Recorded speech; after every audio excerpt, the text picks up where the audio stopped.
एक शहर के बाहर एक पुराना प्राइवेट हॉस्पिटल था। दिन में वहां सब कुछ बिल्कुल सामान्य रहता था, लेकिन रात के 12 बजे के बाद उस हॉस्पिटल के एक बंद वार्ड से अजीब आवाजें आने लगती थीं।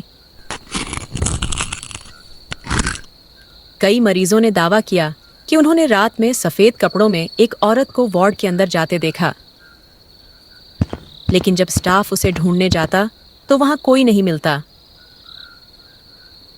एक दिन उस हॉस्पिटल में मीरा नाम की एक नई नर्स की नौकरी लगी और पहले ही दिन उसकी ड्यूटी नाइट शिफ्ट में लग गई। मीरा, आज तुम्हें नाइट ड्यूटी पर रहना है। अच्छे से काम करना, लेकिन याद रखना, अगर रात में तीसरे वार्ड से कोई आवाज आए तो वहां मत जाना। क्यों सर? कुछ नहीं, वो पुराना वार्ड है, बहुत दिनों से बंद पड़ा है। इतना कहकर डॉक्टर चले गए और मीरा अपने काम पर लग गई। अब रात के करीब 12 बज चुके थे। मीरा थोड़ी देर आराम करने के लिए बैठ गई, लेकिन तभी अचानक तीसरे वार्ड से कॉल बेल बजने की आवाज आई। अरे, ये आवाज तो उस वार्ड से आ रही है, लेकिन सर ने तो बोला था कि वो बंद पड़ा है और वहां तो कोई मरीज भी नहीं है। वह धीरे धीरे वार्ड की ओर बढ़ी। अंदर एक महिला मरीज बिस्तर पर लेटी हुई थी। सर ने तो कहा था ये वार्ड बंद है और यहाँ कोई मरीज नहीं है, तो फिर ये मैडम कौन है? मैडम, आपको क्या हुआ और आप कौन हैं? लेकिन औरत ने कोई जवाब नहीं दिया। तभी पीछे से कुछ आवाज आई। मीरा ने पीछा देखा, लेकिन वहां कोई नहीं था। लेकिन जैसे ही मीरा ने फिर से उस औरत की तरफ देखा तो बिस्तर खाली था, वहां कोई नहीं था। अभी तो यहीं थी, अचानक कहाँ गई? तभी पीछे से फिर एक धीमी आवाज आई। क्या तुम मुझे ढूंढ रही हो? मीरा ने पीछे मुड़कर देखा। वही महिला अब उसके पीछे खड़ी थी, लेकिन इस बार उसकी आंखें लाल थीं और चेहरे पर डरावनी मुस्कान थी। जो भी इस वार्ड में आता है यहीं का होकर रह जाता है। इतना कहकर वह गायब हो गई। तभी अचानक पूरे वार्ड की लाइट बंद हो गई। चारों तरफ अंधेरा फैल गया।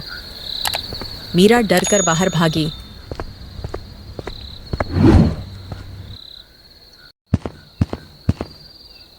और पूरी बात अस्पताल के सबसे बुजुर्ग वार्ड बॉय से कही।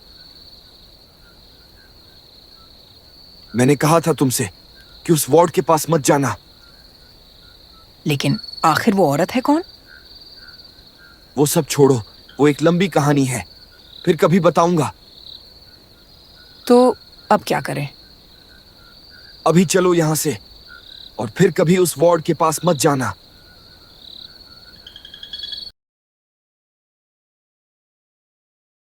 सुबह होते ही मीरा ने जो हुआ वो डॉक्टर को बताया। मैंने तुम्हें मना किया था ना, उस वार्ड के पास मत जाना। सर, हमें किसी तांत्रिक को बुलाना चाहिए। मैं इन सब बातों में विश्वास नहीं करता, लेकिन मैं किसी की जान खतरे में नहीं डाल सकता, इसलिए मैं तुम्हें परमिशन दे रहा हूं। लेकिन याद रहे, इसके बारे में किसी को पता नहीं चलना चाहिए। जी सर, किसी को पता नहीं चलेगा। अगली रात हॉस्पिटल के वार्ड बॉय ने एक ज्ञानी पंडित को बुलाया। पंडित जी अकेले तीसरे वार्ड में पहुंचे।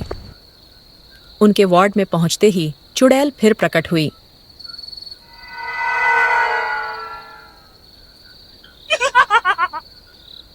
तुम भी मुझे रोकने आए हो? निर्दोष लोगों को डराना छोड़ दो। मैं किसी को नहीं छोड़ूंगी।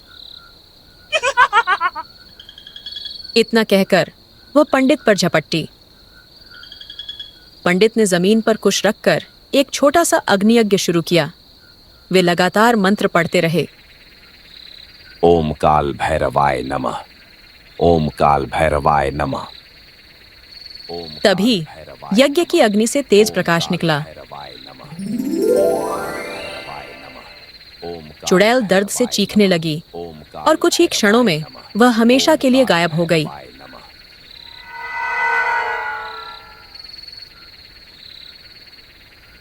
उस रात के बाद तीसरे वार्ड की कॉल बेल फिर कभी अपने आप नहीं बजी।